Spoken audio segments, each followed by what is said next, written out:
ہے رسول خدا، آپ کے رسول. میں آپ سے ایک سمپل سوال کرتا ہوں، آپ مجھے غور سے جواب دیجئے. حضور قرآن بانٹنے لائے تھے کہ پڑھانے لائے تھے؟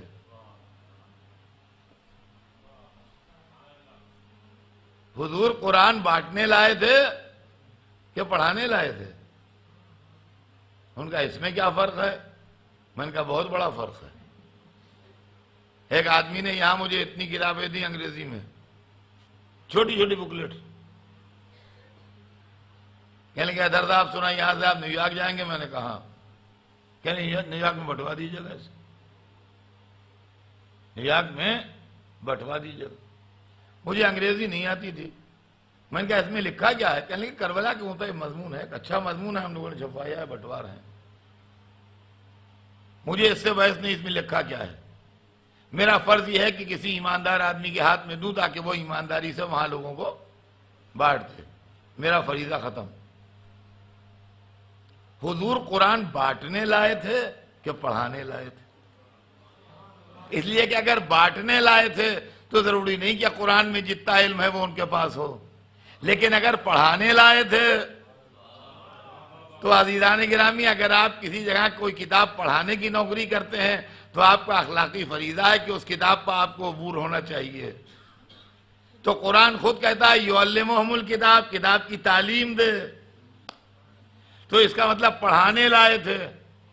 تو جب کل خشک و تر کا علم قرآن میں ہے تو محمد کے سینے میں بھی کل خشک و تر کا علم ہونا چاہیے. آپ مجھے دنیا میں وہ انسٹیٹیوشن بتا دیے جہاں ہر خشک و تر پڑھایا جاتا ہو. تو جب آپ کی دنیا میں کوئی ادارہ ایسا ہے ہی نہیں جو ہر خشک و تر پڑھائے تو محمد یہاں پڑھتے کہاں؟ آپ مجھے بتائیے.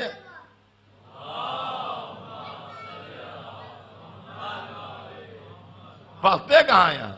وہ کس سے پڑھتے؟ وہ کون پڑھاتا؟ توجہ چاہتا ہوں عزیزان گرامی. اب ہر خشک و تر کا علم یہ معمولی بات نہیں ہے.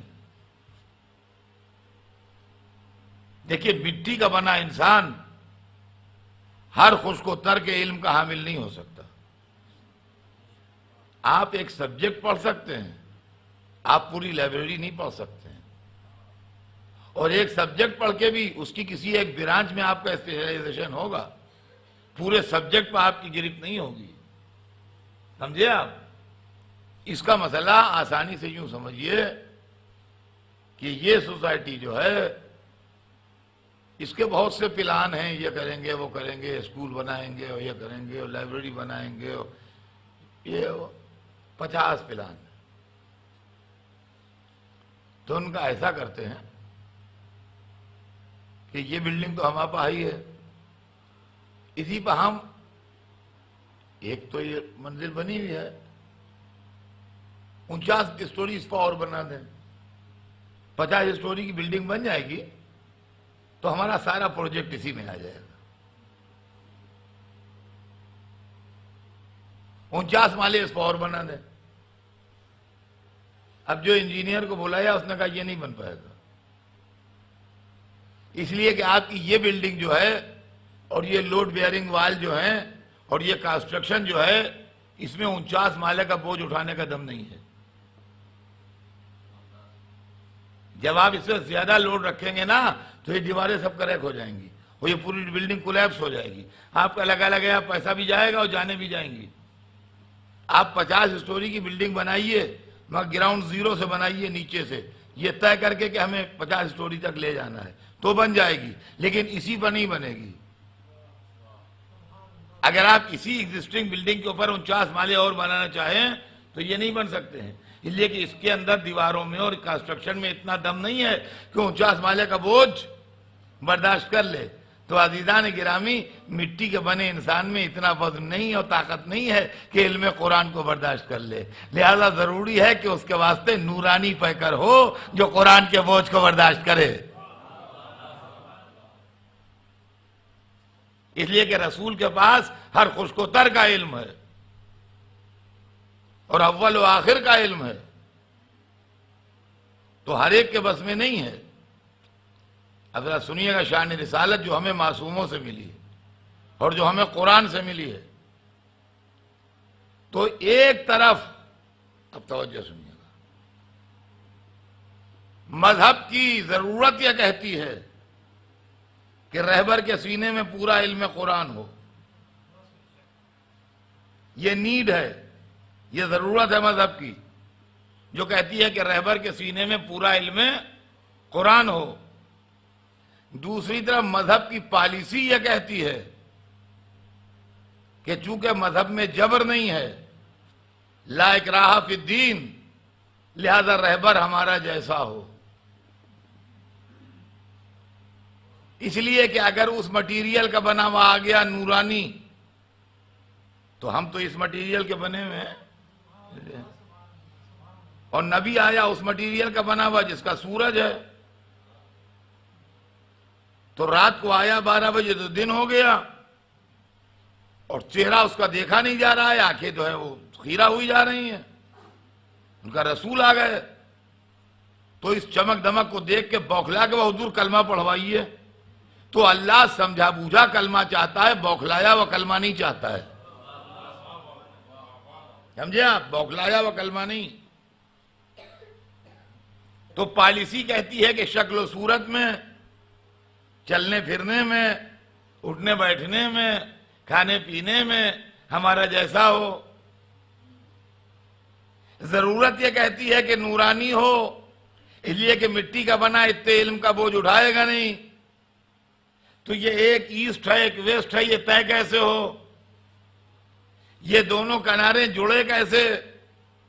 لہذا اللہ کی مشیت میں یہ گزرا کہ رہبر کا ظاہر بشری ہو، حقیقت نوری ہو. حقیقت نوری ہو تاکہ کام میں نقصان نہ ہو، ظاہر بشری ہو تاکہ پالیسی میں نقصان نہ ہو.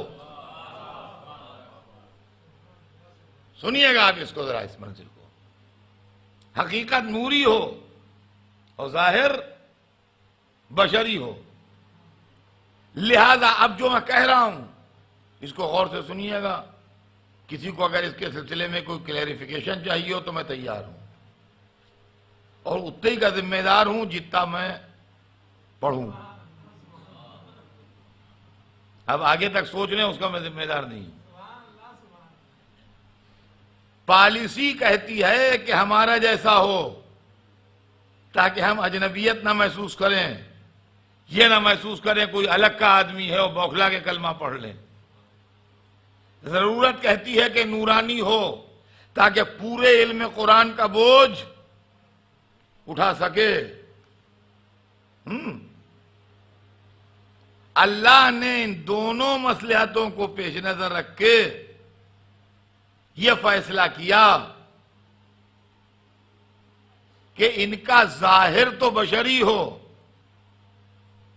تاکہ پالیسی متاثر نہ ہو، اور حقیقت نوری ہو تاکہ کام متاثر نہ ہو. تو اب محمد و آل محمد جو بنائے گئے، یہ عقیدت کی بات نہیں ہے. جہاں پر سمجھ میں نہ آئے وہاں پر چیلنج کیجئے، لیکن اگر ریزننگ صحیح ہے تو ایکسپٹ کیجئے. محمد و آل محمد جو بنائے گئے تو اللہ نے ان کو دو وجود دیے. اس پر حیرت نہ کیجیے گا کہ دو وجود کیسے. ہم یہ نہیں کہتے کہیں سے چھین لائے، اللہ نے دیے اپنے دین کے لیے. ایک ان کا وجود حقیقی ہے جو وجود نوری ہے، جو آغاز کائنات سے پہلے سے ہے اور فنائے کائنات کے بعد تک رہے گا. یہ ان کا وجود نوری ہے. اور ایک ان کا وجود ظاہری ہے، جس وجود ظاہری کے ساتھ وہ ہماری دنیا میں آئے، اور ہمارے کیلکولیشن کے حساب سے کوئی 63 برس زندہ رہا، کوئی 57 برس زندہ رہا، کوئی 18 برس زندہ رہا، کوئی 62 برس زندہ رہا. وہ ہم نے عمروں کا حساب لگا لیا اپنے کیلنڈر کے حساب سے. تو ان کے دو وجود ہیں، ایک وجود نوری اور ایک وجود ظاہری. اب آپ کہیے اس کی کوئی دوسری مثال بھی ہے، تو اس کی دوسری مثال اتنی عام ہے کہ آپ کے گھروں میں ہے. اور یہاں بھی ہے، سینٹر پر بھی ہے اور آپ کے گھر میں بھی ہے۔ ہر مسلم فیملی میں ایک قرآن ضروری ہے،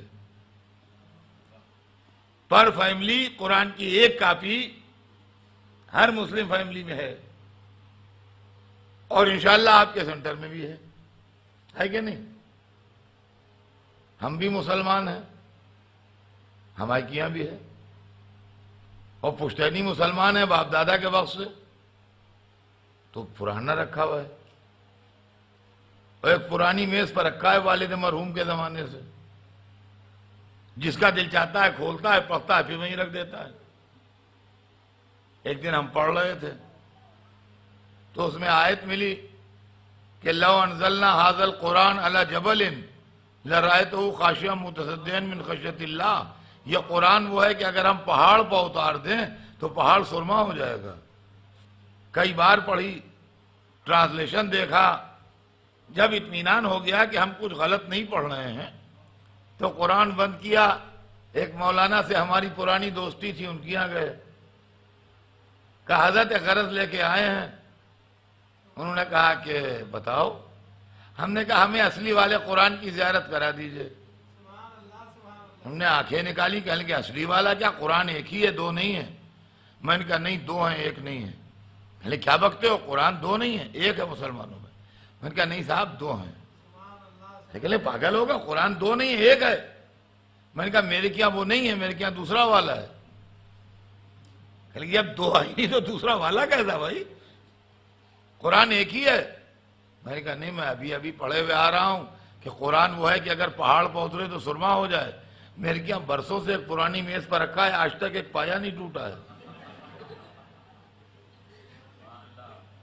پرانی میز ہے مگر آج تک ایک پایا نہیں ٹوٹا، اسی پر رکھا ہوا ہے۔ مجھے وہ سا قرآن دکھائیے جو ہمالیہ پر اترے تو سرما ہو جائے۔ ہر ایک اہل کے جاہل آدمی، سمجھ میں نہیں آتا تیری۔ قرآن اصل میں ایک مفہوم علمی و نوری ہے جس کے اندر اتنی طاقت و وزن ہے کہ آپ کا ہمالیہ بھی اس کو اٹھا نہیں سکتا۔ لیکن جب اللہ کی مشیت میں یہ گزرا کہ انسانوں کی ہدایت کے لیے اس کو بھیجا جائے تو اس کو زبان کا قالب دیا گیا، الفاظ کا پیکر دیا گیا، کاغذ کا پیرہن دیا گیا، اور وہی قرآن ہمارے یہاں بشکل کتاب ہے۔ تو عالم نور میں قرآن اتنا وزنی ہے کہ پہاڑ بھی اس کا بوجھ نہ اٹھا سکے۔ عالم ظاہر میں قرآن ایک کتاب ہے، ویسے ہی عالم نور میں محمد و آل محمد کچھ اور ہیں، عالم ظاہر میں بشکل بشر ہیں۔ صلوات بھیج دیں محمد و آل۔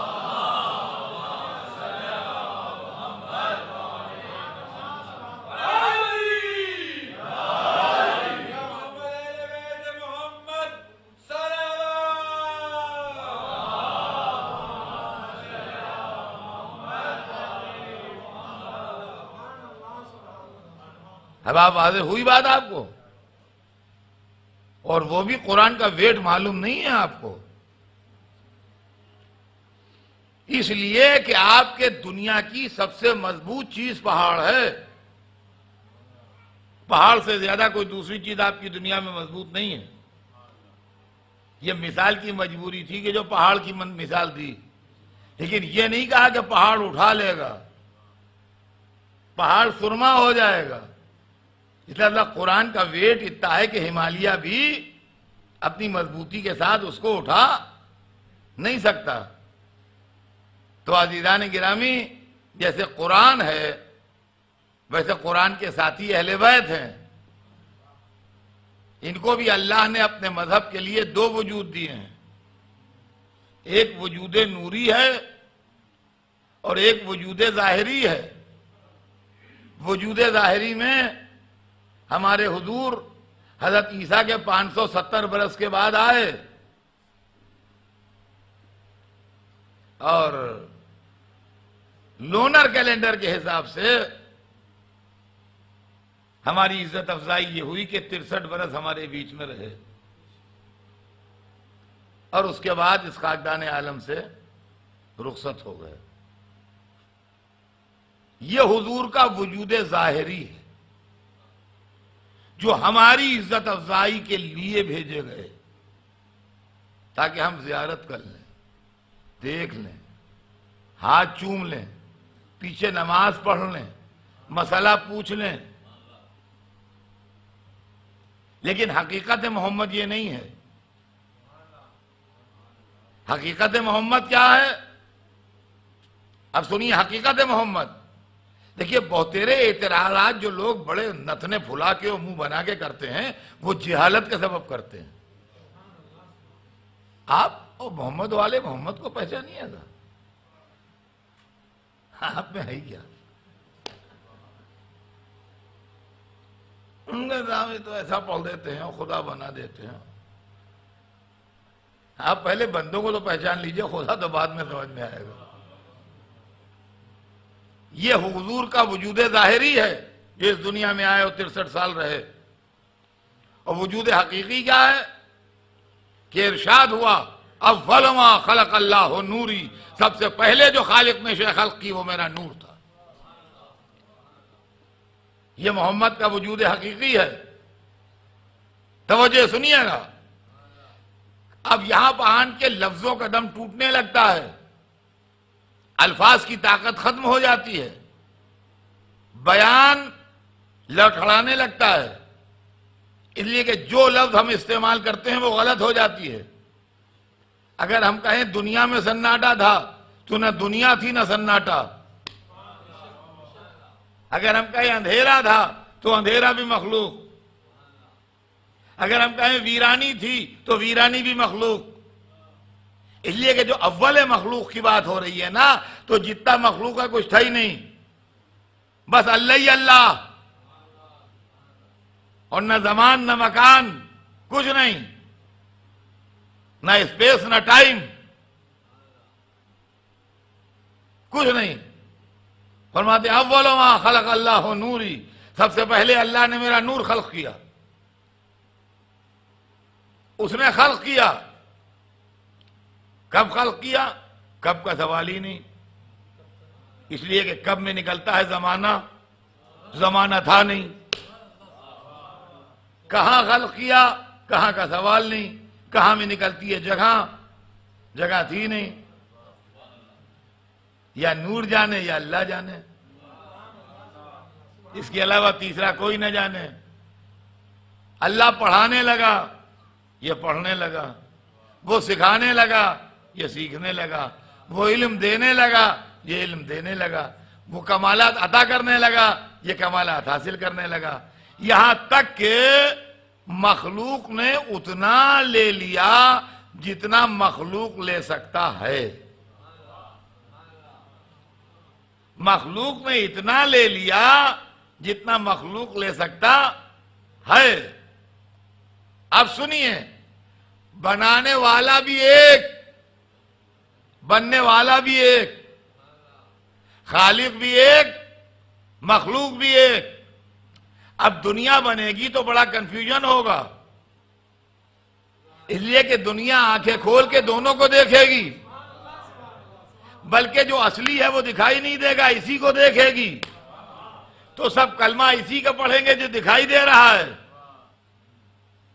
لہذا اللہ نے اپنی یکتائی سنائی اور بندے نے اپنی یکتائی سنائی.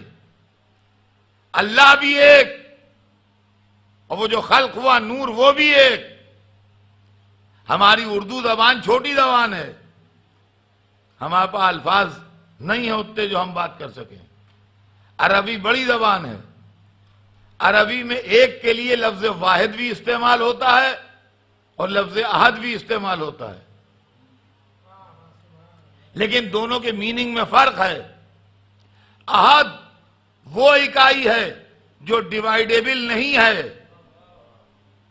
احد وہ اکائی ہے جو دوسری اکائی کے ساتھ مل کے دو نہیں ہوتی. احد وہ اکائی ہے کہ نہ کوئی اکائی اس سے ملتی ہے نہ کوئی اکائی اس سے نکلتی ہے، نہ وہ ڈیوائیڈیبل ہے، وہ احد ہے. اور وہ اکائی جو ڈیوائیڈیبل ہو، وہ اکائی جس سے ایک اور اکائی ملا دی جائے تو دو ہو جائے، اس اکائی کو کہتے ہیں واحد. سمجھ گئے آپ؟ وہ اکائی جو ڈیوائیڈیبل نہیں ہے وہ احد ہے، وہ اکائی جو ڈیوائیڈیبل ہے وہ واحد ہے۔ جب اللہ نے اپنی یکتائی کا اعلان کیا تو کہا قل ہو اللہ ہو احد، کہہ دو کہ اللہ احد ہے۔ اور جب نور نے اپنی یکتائی کا اعلان کیا تو کہا انا وعلی من نور واحد، میں اور علی ایک نور۔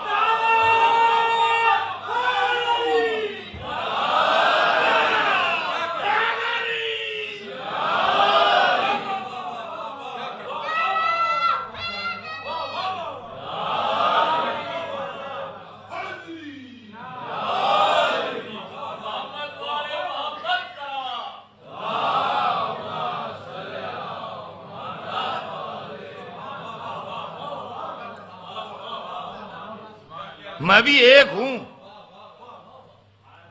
مجھے دیکھ کے لوگ کہیں گے ایک آدمی، کہیں بیٹھا ہوں کہیں گے ایک آدمی بیٹھا ہے، کہیں کھڑا ہوں کہیں گے ایک آدمی کھڑا، مگر ایک تو ہوں۔ مگر دو ہاتھ ہیں، دو پیر ہیں، دو آنکھیں ہیں، بہت سے دانت ہیں، بہت سی رگیں ہیں، بہت سے اجزاء سے مل کے بنا ہوں، جس میں بہت سی ہڈیاں ہیں۔ یہ سب ہے کہ نہیں؟ ہوں ایک۔ پھر دو حصوں میں آپ مجھے کاٹ کے بانٹ دیجئے تو دو حصوں میں بٹ جاؤں گا، پھر دو حصوں کو چار بنا دیجئے، چار میں بٹ جاؤں گا۔ تو معلوم ہے اکائی تو ہے مگر اس پر تقسیم ہو رہی ہے۔ اور احد وہ اکائی ہے جو تقسیم قبول نہیں کرتی، جو دو حصوں میں ڈیوائیڈ نہیں کی جا سکتی۔ قل ہو اللہ ہو احد، کہہ دو کہ وہ اللہ ایک ہے، احد ہے۔ اور جب انہوں نے اپنی یکتائی کہی تو کہا انا ولی من نور واحد۔ اللہ نے ایک نور کو دو حصوں میں بانٹا تو محمد و علی بنے، 5 حصوں میں ڈیوائیڈ کیا تو پنجتن بنے، 12 حصوں میں ڈیوائیڈ کیا 12 امام بنے، 14 حصوں میں ڈیوائیڈ کیا 14 معصوم بنے۔ یہ بندے ہیں، اللہ نہیں ہیں، یہ سمجھ لیجئے۔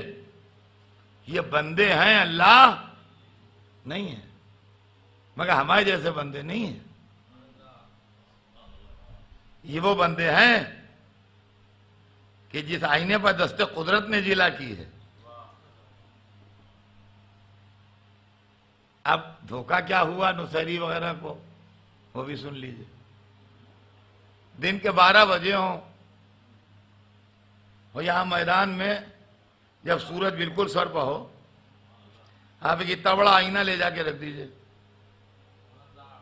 اور اس آئینے میں دیکھیے تو آپ دیکھ نہیں پائیں گے،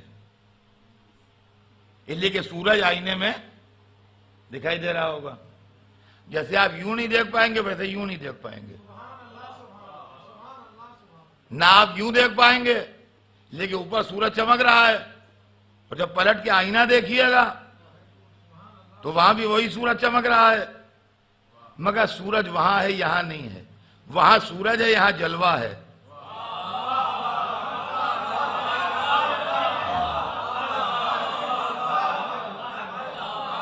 بس نصیری کو یہی دھوکہ ہو گیا، وہ جلوے کو اصل سمجھ بیٹھے۔ صلوات بھیج دیں محمد والے۔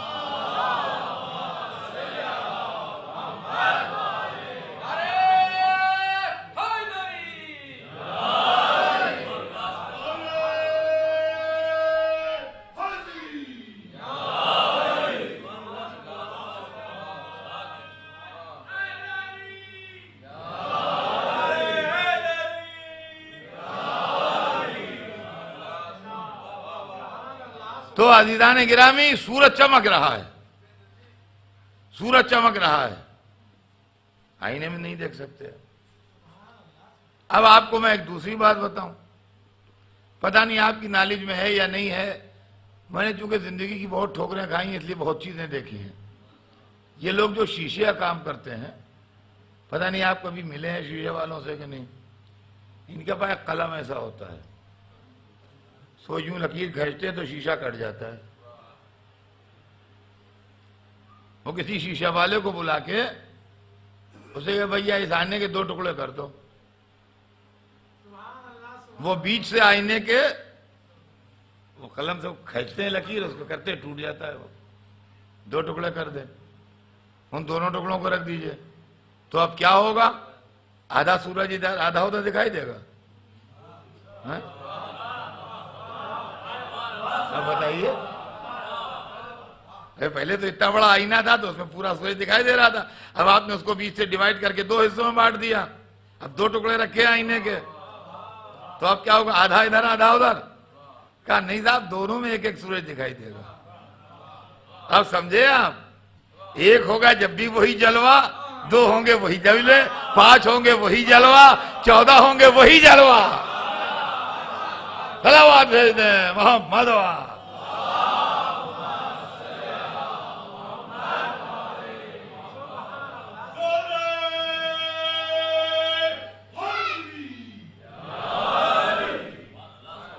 بذرا سی تقدیر کی خرابی تھی، نصیری دھوکہ کھا گئے۔ حالانکہ میاں میں تو ایک بات کہتا ہوں، دیکھیے، اور بات بہت سمپل سی ہے کہ ڈوبے تو سب مشرک اور کافر، اور ڈوبے نصیری بھی، ڈوبے سب، جہاں تک ڈوب کے مرنے کا سوال ہے، جتنے مشرک تھے سب ڈوب کے مرے، اور نصیری بھی ڈوب کے مرے۔ مگر ایک بات کہے بغیر تو بھیا میں اس سے رہا نہیں جاتا کہ جتنے اور مشرک ڈوبے سب ذلت سے ڈوبے، نصیری عزت سے ڈوبے۔ اب آپ کہیے یہ کیا؟ ڈوبنے کے اندر سب کامن ہے معاملہ، ڈوبنے کے اندر مجھے شک نہیں ہے۔ معاملہ یہ ہے کہ محلے میں مسجد تھی، اس میں ہاؤس تھا، 4 فٹ گہرا ہاؤس تھا، 4 فٹ گہرا ہاؤس تھا محلے کی مسجد میں، اس میں بھی پانی 3.5 فٹ تھا، 6 انچ پانی کم تھا اس میں۔ سویرے جب گئے لوگ مسجد میں نماز پڑھنے تو دیکھا ایک صاحب جن کی قد 6 فٹ سے زیادہ تھا، 6 فٹ 2 انچ کے تھے، وہ مسجد کے ہاؤس میں ڈوبے پڑے ہیں مرے ہوئے۔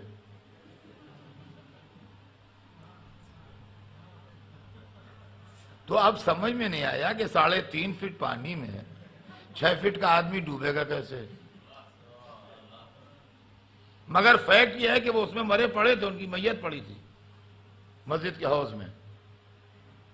خیر میت نکالی گئی، اب لوگوں نے کہا دیکھیے کسی نے مار کے ڈال دیا، یا وضو کرنے آئے ہارٹ فیل ہو گیا، اسی میں گر گئے، پتہ نہیں کیا ہو گیا۔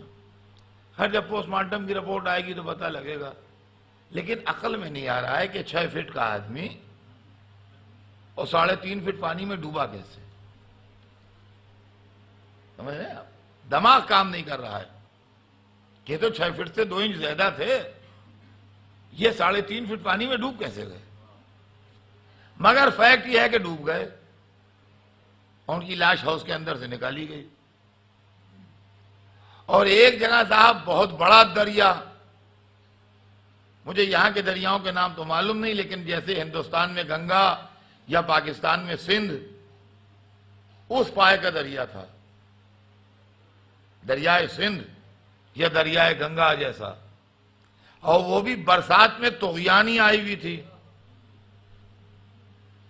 اور ایک صاحب بڑے پیراک تھے، وہ کہہ رہے تھے میں تو کودوں گا اس دریا میں، اور روانی ایسی اور کرنٹ ایسا کہ ہاتھی بھی آئے تو بہہ جائے تنکے کی طرح، اتنے زور کا پانی چل رہا ہے، برسات کے پانی کا ریلا چل رہا ہے۔ لوگ منع کر رہے ہیں کہ بھائی دیکھو اس وقت نہیں، دریا بفرا ہوا ہے، ماحول خراب ہے، اس وقت نہ اترو۔ وہ نہیں مانے، وہ جھم سے کود گئے۔ ایک آدھ دفعہ تو ان کا سر دکھائی دیا دریا میں، اس کے بعد غائب ہو گیا۔ بعد میں 12-14 میل پر کہیں جھاڑیوں میں ان کی لاش ملی۔ تو ڈوب کے یہ بھی مرے، ڈوب کے یہ بھی مرے، ڈوب کے وہ بھی مرا۔ مگر ان کے ڈوب کے مرنے پر حیرت کسی کو نہیں ہوگی، کل کو تو مرنا ہی تھا انہیں۔ ارے سب منع کر رہے تھے، ارے دریا کی طغیانی، دریا کا کرنٹ، ہاتھی ہوتا تو بہ جاتا، آدمی کیا چیز ہے، وہ اتر گیا اس کے اندر، تو یہ تو انجام تو ہونا ہی تھا۔ تو ڈوبے تو، مگر حیرت کسی کو نہیں ہے۔ عزیزان گرامی، جب دنیا نے شرک کیا، کوئی پتھر سے ٹکرا کے شرک کرتا ہے، کوئی جانور سے ٹکرا کے شرک کرتا ہے، کوئی درخت سے ٹکرا کے شرک کرتا ہے، نصیری نے ایسے سے تو کیا جہاں آدم کا علم بھی تھا، نوح کا عزم بھی تھا، ابراہیم کی خلت بھی تھی، موسیٰ کی ہے۔ صلوات بھیج دیں محمد والے۔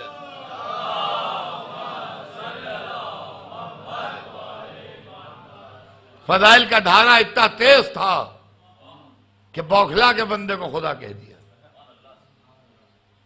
تو عزیزان گرامی، واحد و احد، اب اس نور کے بعد اللہ نے کائنات بنائی تو وہ اس کے سامنے بنی، لہذا وہ علم اس کو آنکھوں دیکھا ہے۔ اس کے بعد حضور کا ارشاد ہے کہ اللہ نے فرشتے بنائے، فرشتے بنائے۔ تو فرشتے بنائے تو خود سرکار کی حدیث ہے کہ جب فرشتوں کے سامنے ہمارا نور چمکا تو ہم منہ یسجدو، انہوں نے ارادہ کیا کہ وہ ہمیں سجدہ کریں۔ فسبحنا فسبحت الملائکہ، ہم نے تسبیح شروع کی، پس ملائکہ نے تسبیح شروع کی۔ دیکھیے زبان سمجھیے گا، یہ نہیں کہا میں نے تسبیح شروع کی، ہم نے تسبیح شروع کی۔ معلوم ہے 14 نور مل کے تسبیح کر رہے تھے۔ ابھی آدم کے بننے میں تو دیر ہے، ابھی تو فرشتے بنے ہیں، اور آدم کا معاملہ جہاں تک ہے ان کے لیے حضور نے کہا کنت نبیًا وآدم بین الماء والطین۔ یہ حدیث ذہن میں رکھیے گا، فرماتے ہیں کنت نبیًا، میں نبی تھا، میں نبی تھا، اور آدم پانی اور مٹی کے بیچ میں تھے، یعنی آدم کا پیکر بنا نہیں تھا، اور میں کیا تھا؟ نبی تھا۔ حضور نے فرمایا کنت نبیًا، میں نبی تھا، وآدم بین الماء والطین، اور آدم پانی اور مٹی کے بیچ میں تھے، یعنی ان کا پتلا بنا نہیں تھا۔ دیکھیے نبی نام نہیں ہے، عہدہ ہے۔ نبی پراپر ناؤن نہیں ہے، نبی عہدہ ہے۔ عہدہ تعلیم کے بعد ملتا ہے، تربیت کے بعد ملتا ہے، ٹریننگ کے بعد ملتا ہے، عہدہ پیدا ہوتے ہی نہیں ملتا۔ اور کیا ہم نے، ایک آدمی مجھ سے 1 سال چھوٹا ہے، میرا بے تکلف دوست ہے، ساتھ کا پڑھا ہوا ہے، ساتھ کا کھیلا ہوا ہے، مگر بزرگوں نے بتایا کہ تم 1 سال بڑے ہو، یہ 1 سال چھوٹا ہے۔ تو بے تکلفی بھی ہے، دوستی بھی ہے، ہنسی مذاق بھی ہوتا ہے، اس کو چھیڑتے بھی ہیں، یار تم کیا بات کرتے ہو ہمارے سامنے، تمہارا پتہ بھی نہیں تھا، ہم اس دنیا میں ٹہل رہے تھے، اس دنیا کی ہوا کھا رہے تھے ہم، تم تھے ہی نہیں یہاں، تمہارا وجود ہی نہیں تھا، تم کیا منہ لے کے بات کرتے ہو ہم سے۔ لیکن عمر میں خالی چھٹائی بڑھائی 1 سال کی ہے، زیادہ نہیں ہے۔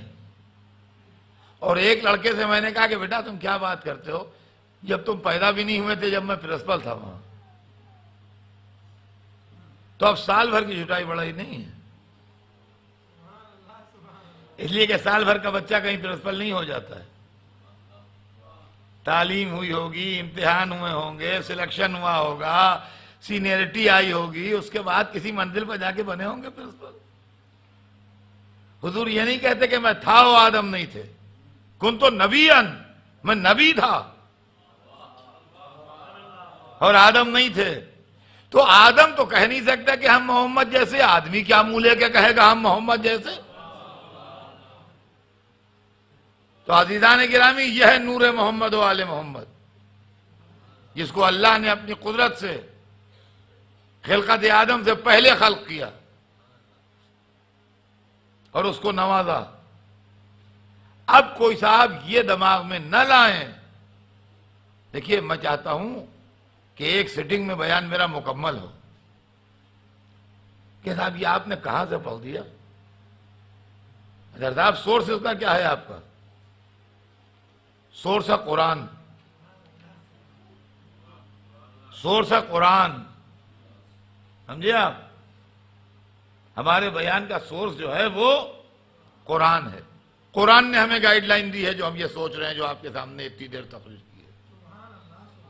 کہ حضور کے دو وجود ہیں، خلاصہ ذہن میں رہے، ایک وجود ظاہری ہے جس سے وہ 63 سال ہمارے درمیان رہے، اور ایک وجود نوری ہے جو خلقت کائنات کے پہلے سے ہے، آج بھی ہے، فنائے کائنات کے بعد بھی رہے گا۔ کوئی صاحب یہ نہ کہیں کہ ہم نے نور محمد کو قدیم کہہ دیا، قدیم نہیں، قدیم وہ ہے جو ہمیشہ سے ہو، یہ ہمیشہ سے نہیں ہے، اللہ نے خلق کیا ہے مگر دین کی ضرورت کے لیے ایسا بنایا ہے۔ سنیے، یہ لائن ہمیں قرآن نے دی ہے، آپ پڑھے لکھے لوگ ہیں اور بیان میرا ریکارڈ بھی ہو رہا ہے۔ اللہ نے قرآن میں اپنے حبیب کی شان میں بہت سی آیتیں بھیجی ہیں، من جملہ ان کے ایک بہت مشہور آیت جو آپ نے بھی سنی ہوگی اور میں نے بھی سنی ہے، وہ یہ ہے کہ یا ایھا النبی انا ارسلناک شاہدا ومبشرا ونذیرا وداعیا الی اللہ باذنہ وسراجا منیرا۔ اے نبی، ہم نے آپ کو گواہ بنا کے بھیجا، وٹنس بنا کے بھیجا۔ یا ایھا النبی انا ارسلناک شاہدا، شاہد مانے وٹنس، گواہ، ومبشرا، اور جنت کی خوشخبری دینے والا بنا کے بھیجا، ونذیرا، اور عذاب آخرت سے ڈرانے والا بنا کے بھیجا، وداعیا الی اللہ باذنہ، اور اللہ کی اذن سے ہی اس کی طرف بلانے والا بنا کے بھیجا، وسراجا منیرا، اور جگمگاتا ہوا روشن چراغ بنا کے بھیجا۔ کبھی سیرت کا بیان ہو تو اس میں سے ہر ٹکڑا بیان ہو، مگر اس وقت ہر ٹکڑا نہیں، صرف ایک لفظ کہ اللہ نے کہا کہ اے نبی، ہم نے آپ کو اپنا وٹنس، اپنا گواہ بنایا۔ معبود یہ بھی بتا دے کس کس کیس میں تیرے گواہ ہیں؟ جب تو نے گواہ بنایا ہے تو کس کس معاملے میں گواہ ہیں؟ تو قرآن نے جواب دیا 2 معاملوں میں گواہ ہیں۔ تو ہم نے کہا بندوں پہ بڑا کرم ہو اگر وہ دونوں معاملے بتا دیے جائیں۔ کہا قرآن پڑھو، اس میں ہے۔ سنیے پہلا معاملہ جس میں رسول گواہ ہے، ارشاد ہوتا ہے وَكَيْفَ إِذَا جِئْنَا مِنْ كُلِّ أُمَّةٍ بِشَهِيدٍ وَجِئْنَا بِكَ عَلَىٰ هَؤُلَاءِ شَهِيدًا۔ اے میرے حبیب، کیا شان ہوگی اس وقت آپ کی، کیا مرتبہ ہوگا، کیا جلالت ہوگی اس وقت آپ کی، جب ہم تمام پیغمبروں کو ان کی امتوں پر گواہ بنا کے لائیں گے، یعنی قیامت کے دن۔ اس دن آپ کی کیا شان ہوگی، کیا دبدبا ہوگا، جب ہم تمام پیغمبروں کو ان کی امتوں پر گواہ بنا کے لائیں گے۔ آدم آئے اپنی امت پر گواہ، نوح آئے اپنی امت پر گواہ، ابراہیم آئے اپنی امت پر گواہ، سب پیغمبروں نے اپنی اپنی امتوں کی گواہی دی۔ وَجِئْنَا بِكَ عَلَىٰ هَؤُلَاءِ شَهِيدًا، اور آپ کو ان سب پیغمبروں پر گواہ بنا کے لائیں۔ یعنی امتوں کو مرتبے پیغمبروں کے ریکمنڈیشن پر ملیں گے، اور پیغمبروں کو درجات سرور کائنات کی گواہی پر ملیں گے۔ ایک گواہی کہاں سے کہاں تک گواہ ہیں حضور؟ آدم سے لے کے عیسیٰ تک پر گواہ ہیں۔ اللہ کی طرف سے قرآن کہہ رہا ہے کہ رسول خدا آدم سے لے کے عیسیٰ تک کی کارکردگی پر گواہ ہیں۔ یہ قرآن دوسری گواہی بھی بتا دے تو ارشاد ہوا کہ وَكَذَلِكَ جَعَلْنَاكُمْ أُمَّةً وَسَطًا لِتَكُونُوا شُهَدَاءَ عَلَى النَّاسِ وَيَكُونَ الرَّسُولُ عَلَيْكُمْ شَهِيدًا، اور اسی طرح ہم نے تمہیں درمیانی گروہ قرار دیا تاکہ تم انسانوں پر گواہ بنو اور رسول تم پر گواہ بنے۔ یہاں 2 تفسیریں ہیں۔ عام مسلمانوں کی تفسیر یہ ہے کہ درمیانی گروہ سے مراد مسلمان ہیں جو امریکن نیشن پر، برٹش نیشن پر، یورپینز پر، آسٹریلینز پر، سب پر اللہ کی طرف سے حاکم ہیں اور گواہ ہیں، اور رسول ان پر گواہ ہیں۔ ہوں گے بھائی؟ ہماری تفسیر یہ ہے، تفسیر اہل بیت، کہ درمیانی گروہ سے 12 امام مراد ہیں، جو اللہ کی طرف سے اللہ کے بندوں پر گواہ ہیں ان کے کردار و عمل پر، اور رسول ان پر گواہ ہیں۔ بہرحال تفسیر جو بھی صحیح ہو، مجھے اس کنٹروورسی میں اس وقت نہیں جانا ہے، ٹائم نہیں ہے، لیکن امت والے بھی یہ مانتے ہیں کہ امت کی کارکردگی رسول کی آنکھ بند ہونے سے شروع ہوئی، رسول کی زندگی میں نہیں۔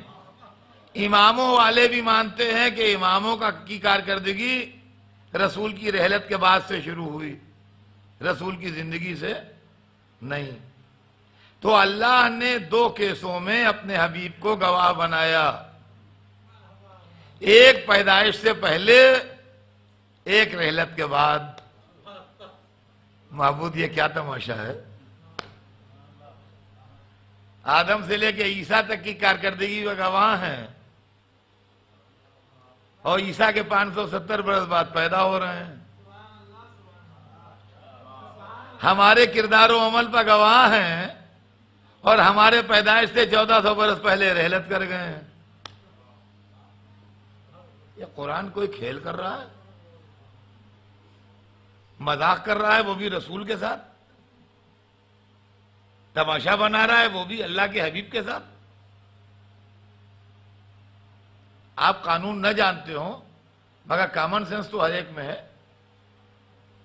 میں نے ایک پراپرٹی 1960 میں خریدی تھی، 1960 میں، اس پر ڈسپیوٹ ہوا، اس کا کیس چلنے لگا، معاملہ فائنل ہیئرنگ پہ آیا ہے، تو ہمارے وکیل نے کہا اپنے گواہوں کے نام لکھوائیے۔ میں نے ایک گواہ ایسا لکھوایا جو سن 1950 میں مر گیا تھا، ایک گواہ ایسا لکھوایا جو سن 1970 میں پیدا ہوا تھا، سن 60 میں دونوں میں کوئی نہیں تھا۔ آپ قانون داں ہو یا نہ ہو، مقدمے کا انجام آپ سمجھ لیجئے کیا ہوگا۔ کیس سن 60 کا ہے، ایک گواہ سن 50 میں مر چکا ہے، ایک گواہ سن 70 میں پیدا ہوا ہے، سن 60 میں دونوں میں کوئی نہیں تھا۔ اللہ نے 2 کیسوں میں اپنے رسول کو گواہ بنایا ہے، ایک کیس میں پیدائش سے پہلے گواہ ہیں، ایک کیس میں رحلت کے بعد گواہ ہیں۔ یہ کیا تماشا ہے؟ اگر حضور کا وجود وجود نوری نہیں ہے تو یا کہ اللہ سے مذاق کر رہا ہے، رسول سے؟ یہ قرآن نے ہمیں گائیڈ لائن دی ہے کہ حضور کا وجود وجود نوری ہے، اس لیے کہ گواہ کو آنکھوں دیکھا ہونا چاہیے، گواہ کو اسپاٹ پر موجود ہونا چاہیے، اور گواہ کو باشعور ہونا چاہیے۔ ایک گھر میں ڈاکہ پڑا، ڈاکو گھسے، ایک بچہ 6 مہینے کا ماں کی گود میں تھا، آن دی اسپاٹ موجود ہے مگر گواہ نہیں بن سکتا، اس لیے کہ موجود تو ہے مگر باشعور نہیں ہے۔ تو گواہ وٹنس وہ ہو جو باشعور بھی ہو، موجود بھی ہو۔ تو آج بھی رسول گواہ بنے ہوئے ہیں۔ مسلمان کہتے ہیں وہ تو مر گئے، ہے وہ مر گئے، یہ نہ مرے، کیا انہیں پکارتے، وہ تو مر گئے۔ ہاں زندہ بیٹھے ہیں، وہ مر گئے۔ اللہ ڈیوٹی الاٹ کیے ہوئے، یہ کہتے ہیں مر گئے۔ اب ان کی مانے کہ آپ کی مانے، اللہ جانے کس کی مانے۔ مگر یہ جتنی آیتیں بھی ہیں، سنیے، تھوڑا ٹائم تو آپ کا جا رہا ہے مگر میں چاہتا ہوں کہ بیان کو بیچ سے نہ چھوڑوں ورنہ کنفیوژن پیدا ہو جائے گا۔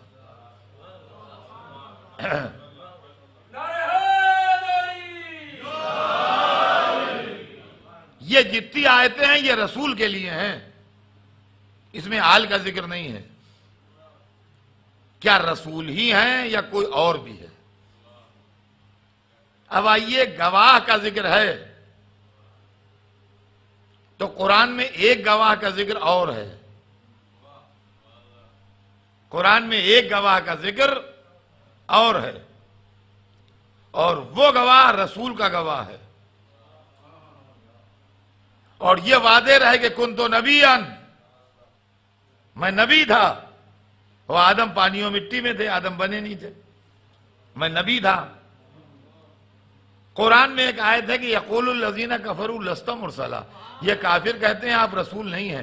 قل کفی باللہ شہیدا بینی و بینکم ومن عندہ علم الکتاب، ان سے کہہ دیجئے کہ ہماری گواہی کے لیے اللہ کافی ہے اور وہ جس کے پاس پوری کتاب کا علم ہے۔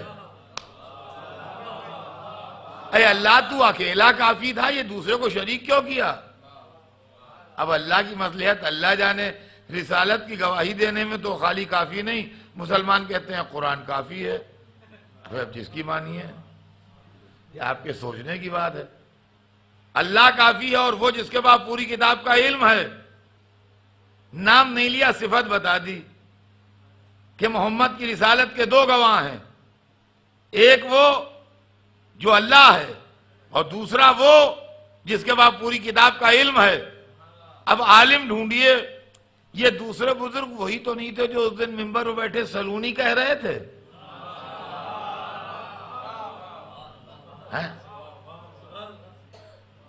اس لیے کہ آدمی تو نہیں ہے کوئی، اس لیے کہ یہ نبی تھے اور آدم خلق نہیں ہوئے تھے، تو آدمی تو اس کے بعد بنے ہیں، لہذا آدمی تو کوئی ہو نہیں سکتا۔ کوئی تھا اللہ کے علاوہ، کوئی تھا عالم نور میں اللہ کے علاوہ۔ جب محمد کے سر پر تاج رسالت رکھا جا رہا تھا تو وہ منظر کو کھڑا دیکھ رہا تھا، وہ گواہی دے رہا ہے، اور اللہ کہتا ہے ایک میں کافی ہوں، دوسرے وہ کافی ہے جس کے سینے میں پوری کتاب کا علم ہے۔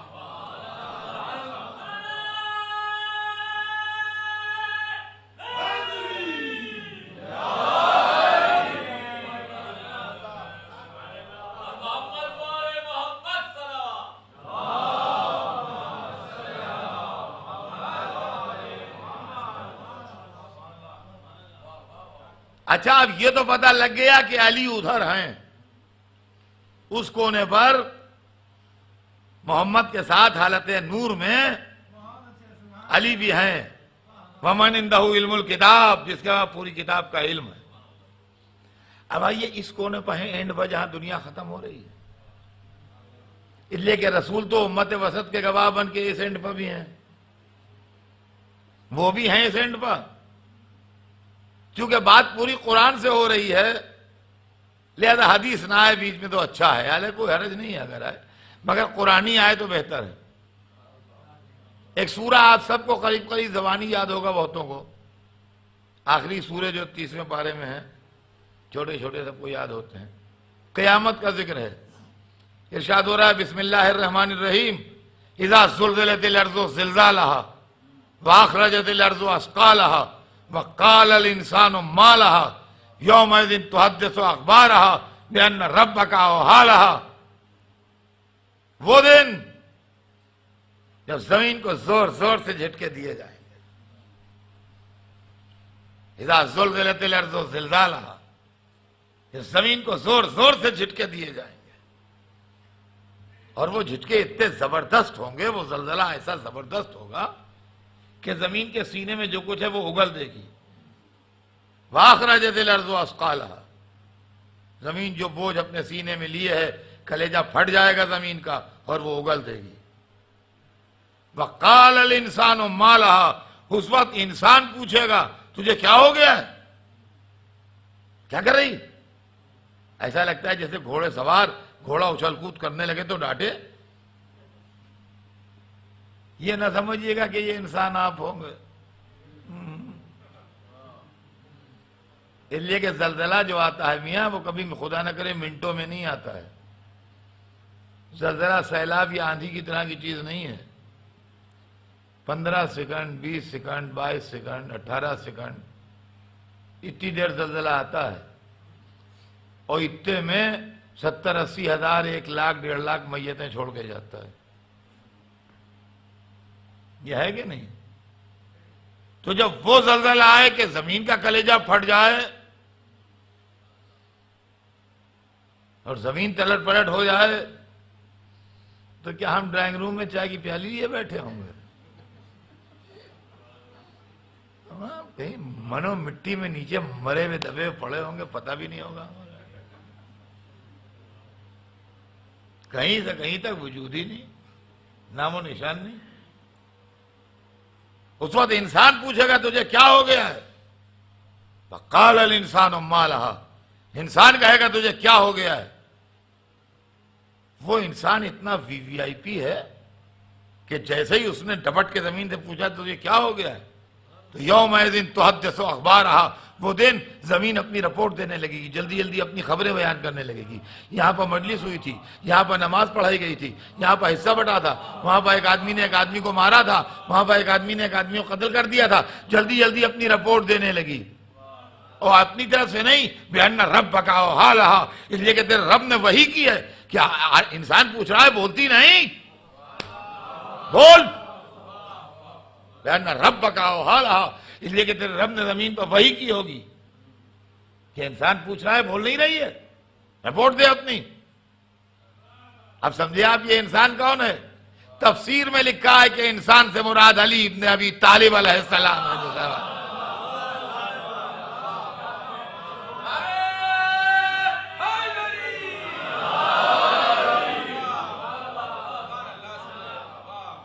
تفسیر میں ہے کہ اس سے مراد علی ابن ابی طالب کی ذات گرامی ہے، جو زمین کو ڈپٹیں گے اور زمین جلدی جلدی اپنی رپورٹ دے گی، اس لیے کہ الہی آرڈر آئے گا کہ رپورٹ دے، اور علی کو پوری زمین اپنی رپورٹ دے گی کہ مجھ پر کیا کیا ہوا۔ اب سمجھے آپ ابو تراب کے کیا معنی ہیں؟ صلوات بھیج دیں محمد۔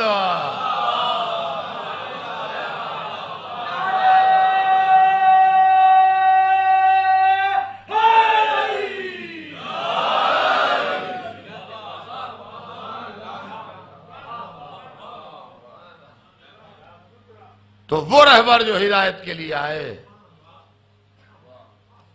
وہ محمد ہوں یا ان کی آل پاک، ان کو اللہ نے دو وجود عطا کیے۔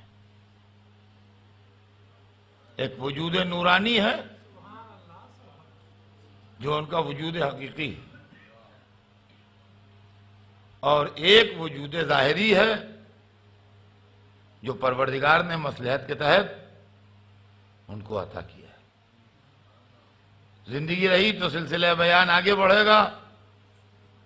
اس بیان کے سلسلے میں کسی کو اعتراض ہو، کسی کو کچھ پوچھنا ہو تو میں حاضر ہوں، اس کے اندر آپ تکلف نہ فرمائیے۔ اور عزیزان گرامی، اسی لیے جو ہم مانگ لیتے ہیں، جو ہم ہاتھ پھیلا دیتے ہیں، جو ہم یا علی کہہ دیتے ہیں، ہم بھی جانتے ہیں کہ یہ شہید ہو چکے ہیں، لیکن ہم ان کے وجود مادی سے نہیں مانگتے ہیں، ہم ان کے وجود نورانی سے مانگتے ہیں، ہم ان کے وجود روحانی سے مانگتے ہیں۔ ہمارا جو ان سے رشتہ ہے، یا جس طریقے سے وہ ہماری مدد کرتے ہیں، ہمیں سہارا دیتے ہیں، اس لیے کہ ہم بھی ان کے دامن سے وابستہ ہیں، اور جیسے بھی ہیں، یہ تو ٹھیک ہے کہ ویسے نہیں ہیں جیسا ان کے غلاموں کو ہونا چاہیے، مگر جیسے بھی ہیں انہی کے کسی غیر سے رشتہ نہیں ہے۔ جیسے بھی ہیں ویسے نہیں ہیں جیسے ہونا چاہیے، نہایت خراب، نہایت بدتر۔ مگر یہ ملک جو ہیں، یہاں تو سمجھئے کہ بالکل سلیکٹڈ لوگ آتے ہیں، چھلنی میں چھنے ہوئے،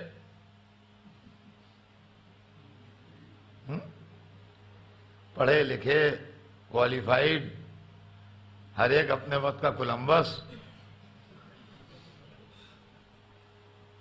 آپ ہماری طرف آئیے، پرانے شہروں میں، لکھنؤ میں،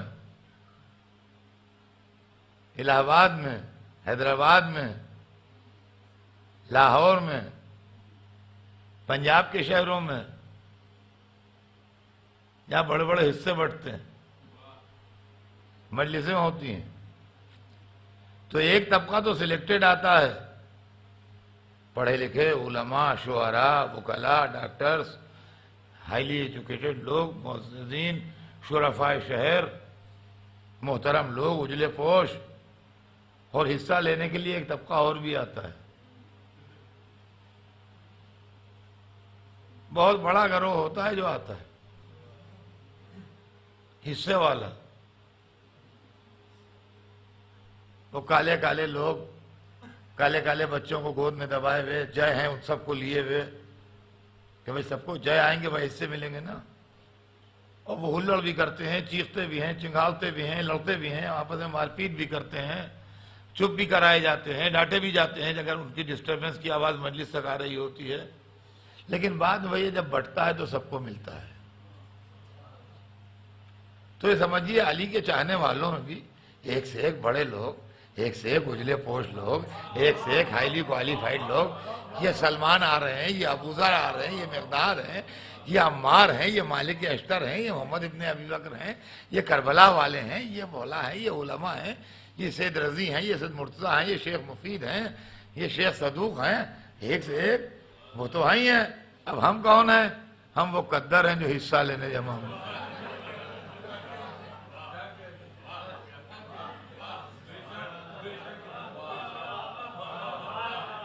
حرکتیں بھی ٹھیک نہیں ہیں، صورتیں بھی ٹھیک نہیں ہیں، چلے آ رہے ہیں. مگر بھیا جب بٹتا ہے تو ملتا سب کو ہے. جب بٹتا ہے تو ملتا سب کو ہے.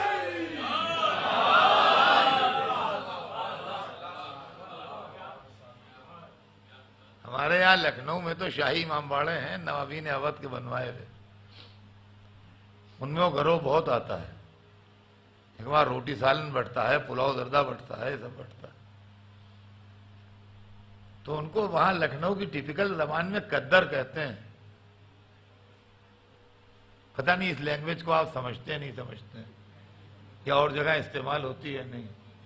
وہ قدر کہتے ہیں، قدر لوگ ہیں. تو شرفا سب آتے ہیں مجلس میں، اور قدر بھی وہیں کہیں کھڑے کیے جاتے ہیں امام باڑے میں کہیں، اور جدھر حصہ بڑھتا ہے ادھر جاتے ہیں. تو عزیزان گرامی کچھ صحیح، نام حسین پر بھیک تو ہمیں، نام حسین پر بھیک ہمیں ملے گی. اس لیے کہ کچھ صحیح ہے عزیزان گرامی، حسین کے نام پر آنسو تو نکلتا ہے، آنسو تو نکلتا ہے. اور جب واقعہ کربلا دہرایا جاتا ہے تو یہ آنکھیں نم تو ہو جاتی. اور ان آنکھوں کا نم ہونا اس بات کی دلیل ہے کہ دل میں محبت کی کوئی کرن پائی جاتی. اس لیے کہ سیدہ کا لال کربلا میں 3 دن کا بھوکا پیاسا شہید ہو گیا. ہماری جانیں نثار ہو جائیں ان بے کسوں پر سے، ہم قربان ہو جائیں ان مظلوموں پر جنہوں نے اللہ کی راہ میں اپنی جان دے دی اور اپنی قربانی پیش کر دی. روایت بتاتی ہے جب کوئی نہ رہا تو حسین کا 18 برس کا جوان بیٹا علی اکبر ہے. کہا بابا اب مجھے بھی اجازت دے دیجیے. علی اکبر کو اول شہید کہا گیا ہے. اور آپ کو معلوم ہے کہ علی اکبر کو اول شہید کیوں کہا گیا؟ جب کربلا کے میدان میں لشکر تیار ہوا تھا تو اس وقت سب سے پہلے حسین نے کہا تھا تقدم ولدی، آگے بڑھ میرے بیٹے. اصحاب نے تلواریں گردنوں پر رکھی. ہمارے سامنے شبیہ پیغمبر چلا جائے. یہ نہیں ہوگا، یہ نہیں ہوگا. علی اکبر کو روک لیا. جس طرح اسماعیل ذبیح ہیں اس لیے کہ منزل ذبح پہ آ گئے تھے، ویسے ہی علی اکبر اول شہید ہیں اس لیے کہ منزل شہادت پہ آ گئے. لیکن جب سب شہید ہو گئے تو اب علی اکبر آئے، کہا مجھے بھی اجازت ہو. تو علی اکبر سے کچھ کہا نہیں، کہا جا کے خیموں میں رخصت ہو. شہزادہ خیموں میں گیا. مجھے معلوم نہیں ماں سے کیا کہا، مجھے معلوم نہیں پھوپھی کو کیا کہہ کے تسلی دی، مجھے معلوم نہیں اس سوگوار بہن سے کیا کہا جو چچا کے غم میں سوگوار تھی.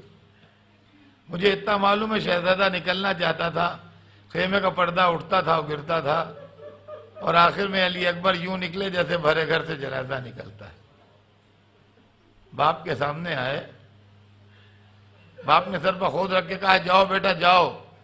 علی اکبر تو چلے گئے، ادھر مناجات کی اللہم اشہد علی ہؤلاء القوم، پالنے والے اس قوم کے ظلم و ستم پر گواہ ہے نا، تیری راہ میں اس کو بھیج رہا ہوں جو رفتار میں، گفتار میں، صورت میں، سیرت میں تیرے پیغمبر کی تصویر تھی۔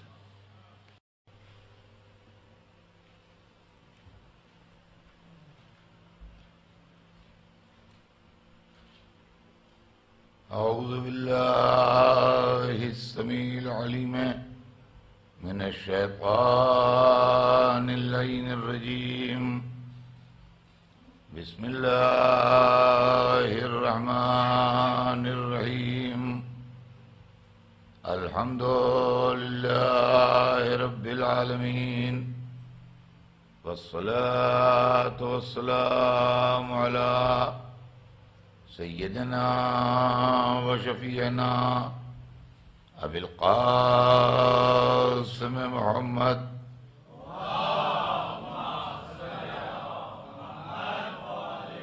وآلہ الطیبین الطاہرین المعصومین، ولعنۃ اللہ علی اعدائہم اجمعین، من یومنا ھذا الی یوم الدین۔ اما بعد فقد قال اللہ سبحانہ تبارک و تعالی فی کتابہ المبین وہو اصدق الصادقین، لا اکراہ فی الدین قد تبین الرشد من الغی۔ صلوات بھیجنے محمد عالم۔